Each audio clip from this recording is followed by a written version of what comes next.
The YNW Melly trial just got much crazier, as a report was released today stating, according to a juror who served in the YNW Melly trial, claims a majority of the jurors wanted to convict him, but one woman who was on the jury was determined to find Melly not guilty, and she convinced two other people that he wasn't guilty too. Quote, his mom is lying. It was a 9-3 guilty, not the other way around. Now this is in response to YNW Melly's mother, Jamie King, who after the mistrial was granted in court, posted on her Snapchat hours later saying, 9 not guilties, 3 guilty. It was a mistrial. My son will be home soon. God is still working. However, it all gets much deeper than this, as it seems the juror that was causing the issues knew from the beginning she was not going to change her mind at all, even when the trial started. Now, this is from Local 10 News right out of Fort Lauderdale, and they said most jurors wanted to convict Melly of 2 counts of the Broward County, the former juror has said. Now, this juror is speaking on the condition of anonymity, which means that they're not going to disclose their identity. The juror blamed the mistrial on one woman who served on the jury who appeared to be determined to acquit Jamel Demons. The juror goes on to say that from day one, she had issues with the 4-person selected, at one point crossing her arms and saying that she was done. When another juror asked to not shut down and she set her feelings aside, she was manipulative, she was rude, she yelled, insulted everyone, and she was just had a different opinion.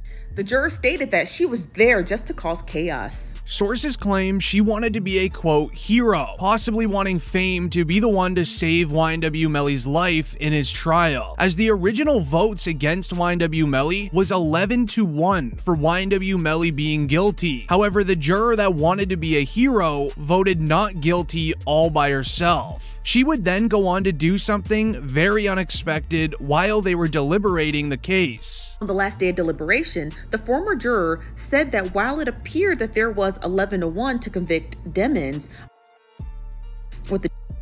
the woman pulled 2 jurors aside and spoke to them for a few minutes and convinced them to come to her side.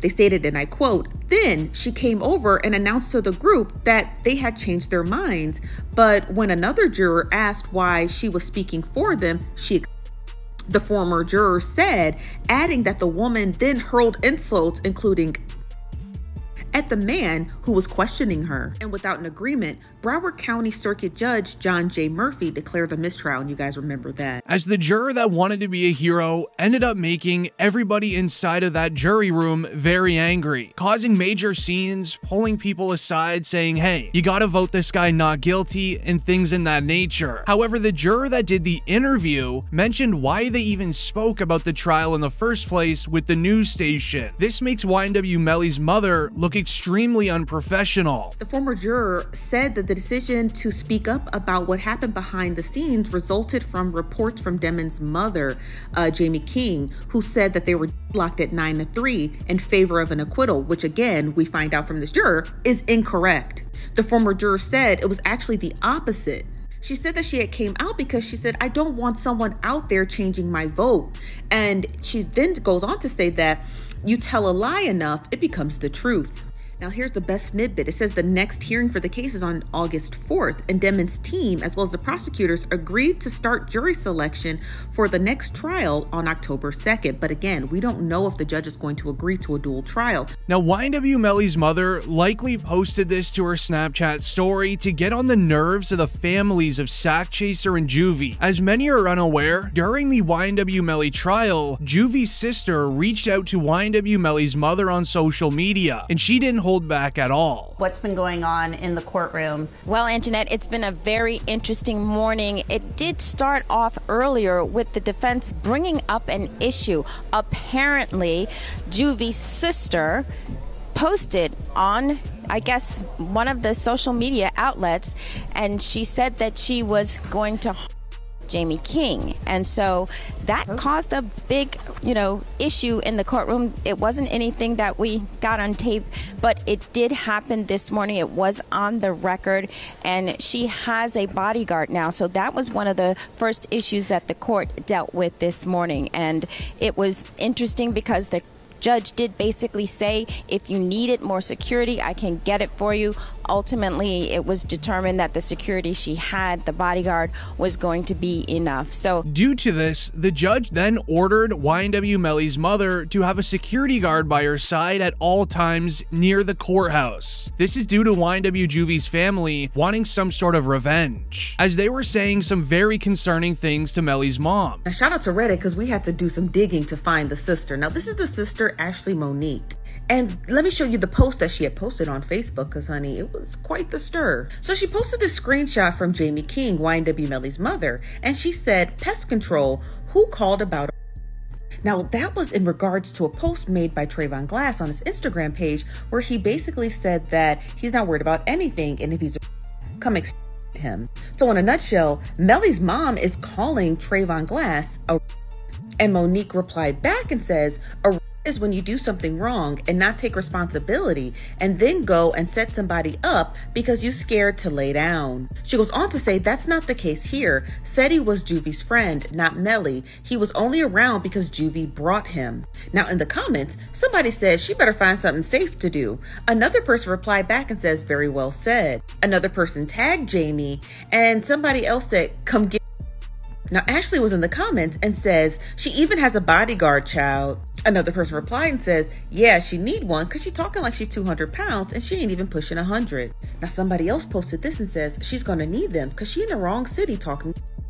Now, I think that when Melly's defense attorneys found this, they submitted it over to the judge and basically was like, Juvie's sisters out here Melly's mom. Now, the judge did state that if Melly's mom needed security, he would issue her security, and then he found out that she had a bodyguard, and that would be sufficient enough. YNW Melly, even during his trial, knew that his mother was going through a lot. Many old issues were being brought back up on social media against her. Once the judge granted security for his mother, you could see where YNW Melly looked relieved. His lawyer even offered him a hug, as allegedly Melly was starting to cry in the courtroom.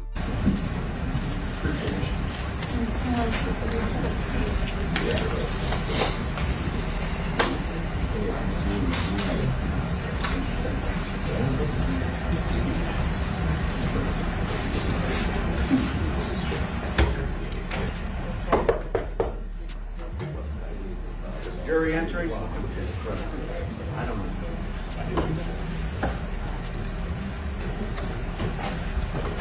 As YNW Melly even tried comforting her inside of the courtroom, speaking with her in the audience.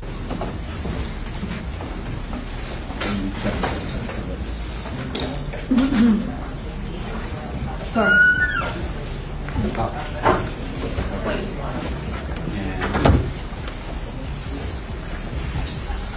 We'll just don't do it.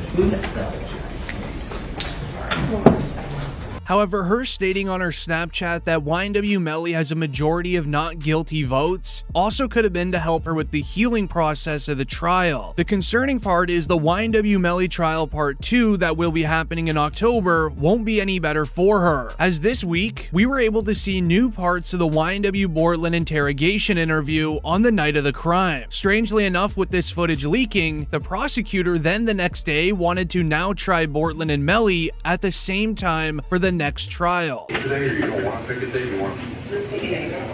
You're going to vote that's October 2nd. That's also the date of the vote sentence, so we can vote together. You do it on October 2nd? Well, we can't try them together because they're seeking on part one, and they're not seeking on evidence one. And Judge Siegel indicated that he was not going to do dual juries. And I know there was, many years ago, the trend to do dual juries, but for the last, I think, 3 to 5 years, it's shown that it takes longer and more complicated and raises more issues to have dual juries. So I certainly object to that.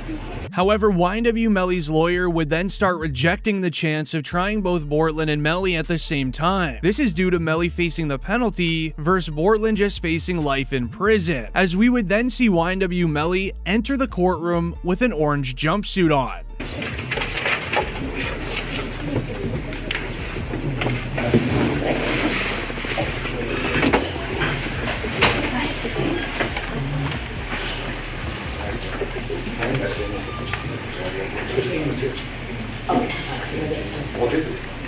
An interesting report would then go viral online, stating, "I have no idea why Christine Bradley wants Bortlen and Melly's cases tried together. Their cases have already been severed. I know she's gonna try sneaky stuff on the next trial." As a lawyer would then follow it up, explaining why trying them together would be a slam dunk for the prosecution. Issue here, and you can try them together. It is to the benefit of the state to try them together.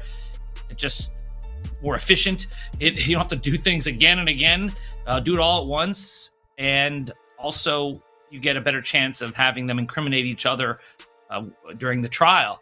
It benefits the defense to sever it. That way they can point the finger at each other and get away with it. So this is what's going on. But I don't think it should be automatically severed because the state is seeking a penalty for Melly, because it's only the penalty phase of the trial that would be different, not the guilt phase. The guilt phase is the same. They're both capital crimes. You're seeking the penalty on one, not the other, but that goes into the second part of the trial, the penalty phase, only if Melly is found guilty. Now, this is likely due to the YNW Bortlen interrogation being released, as Bortlen can be heard stating the crime happened out of jealousy. Let's talk about why. Are you having issues with anyone? I mean, we are upcoming artists and stuff, so people like, you know, when you like start doing better than people, they start hating and stuff. You know what I'm saying? So you had some jealousy issues. Yeah, it's like jealousy issues, but I haven't really been on there. But like he like my friend that's way now, God bless. He was telling me like, right, he always was telling me about how people, just like today, he was telling me some folks from up our way. What's up your way? Like Vero Beach? Like that's where I used to stay. You know what I'm saying? So I grew up there. So that's our hometown. You know what I'm saying? So what did your friend say about from Vero Beach? What was he saying to you? He was saying basically just like they were on like Instagram, Facebook, like sneak. Then later on in the interrogation, the officer would then go to ask, "If you know who did this, would you tell me?" By just telling me the truth, even if it's something that I don't want to hear, but I respect the truth rather than BS, okay? And it's a simple question. If you knew who did this, okay? You may or may not know. If you knew who did this, would you tell me? It's either a yes or no question. Answer.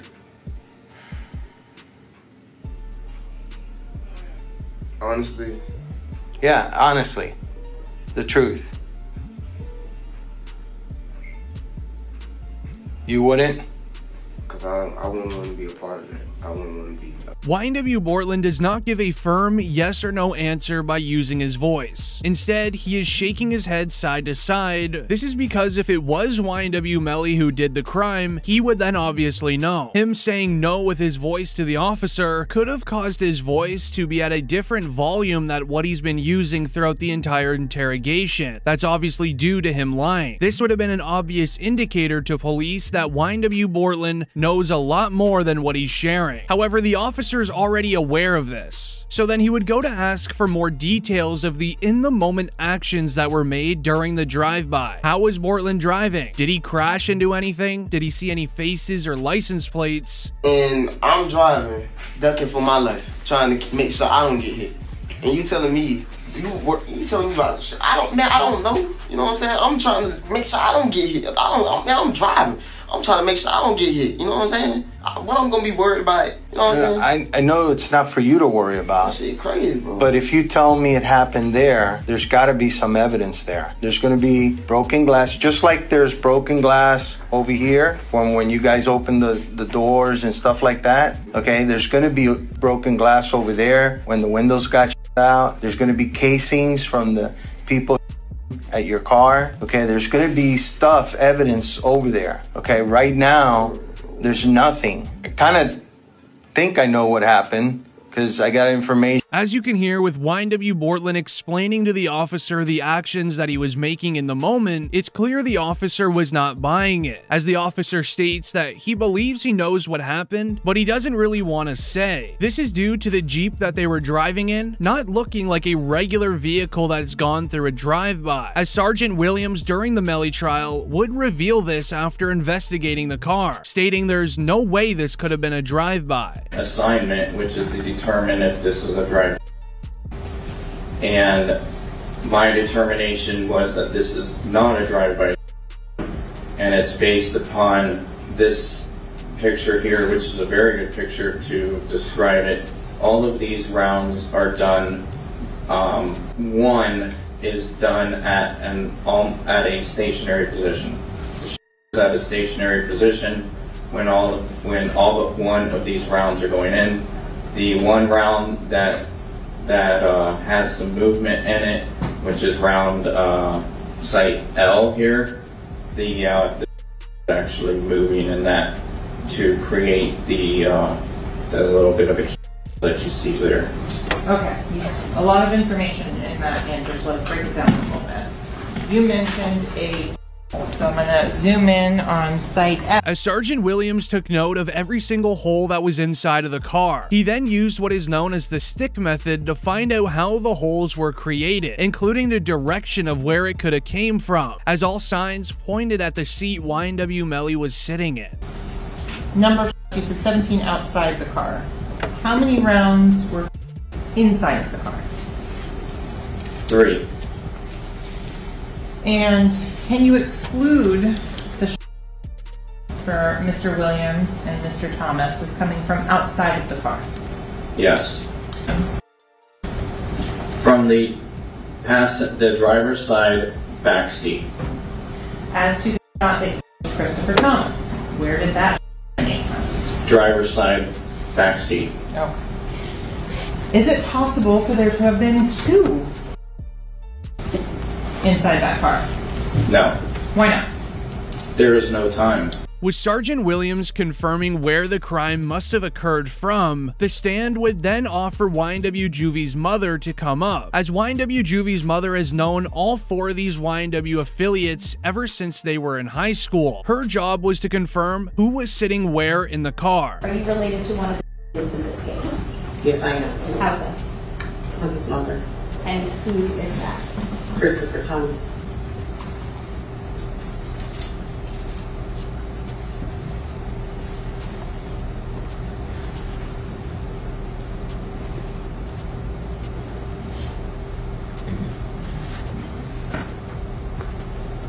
Ms. Phillips, did you see who entered into the occupants who entered into that gray Jeep? Mm-hmm. And is that a yes?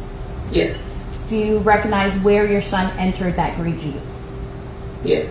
Which seat, if you can identify for the jury? He got in the back seat on the right hand side. Did you recognize the individual that got into the back seat on the left side, the rear driver's side? Yes. And who was that individual? Jamel. And Jamel, is that the defendant, Jamel Demons? Yes, ma'am. With the jury now hearing the crime must have happened from inside of the vehicle, alongside Juvie's mother revealing where YNW Melly was seated, it did seem as if nothing else could get worse. This is when we would then see YNW Juvie's father reveal he believed YNW Melly was guilty ever since the beginning. From the day one, I believe that Melly was responsible for my son on October 26th when I first heard the story, because his explanation when I finally talked to him and Cortland on a FaceTime, their response and how they was reacting, they showed no remorse. They didn't act like they was grieving, like they lost a best friend or nothing. They was, in my opinion, they was in the best spirits. They wasn't reacting to, they act like they didn't have take a loss at all. That's how I took it. And then when I was talking to them, I still had in the back of my mind that something's not right. However, more recently this week, more interesting news came out against Melly. O-Block resident Jay Hood, friend of King Von, would reveal something unexpected during an interview, as King Von may have mentioned a little too much to a group of people at O-Block, as Jay Hood would go reveal it all during an interview. Did Von really tell you that Melly told him that he was 2 friends? He ain't come out and say like we got into an argument. And so, you know, if you know, when people could say something without saying it. And so he told me, like, once I posted what I posted, Von was mad at me. Bro, why you put up there, bro? What the bam? I'm like, you sitting up here, like, you know the love we got. You do this for us, but you gonna trust that his two friends? And he said, them was trying to extort him. And so I'm like, if they was trying to extort him, then why are you still around them? As allegedly King Von told J Hood that YNW Melly did this crime as Sack Chaser and Juvie were going after him for financial gain. King Von and Melly were best friends a couple years ago. They even made a song titled Rolling together, and even Von and Dirk had a phone call with YNW Melly in jail. Bust, you got tippy. Bust harder than mine. It's me. It's right there. It's you all. I say, you had a tippy. John.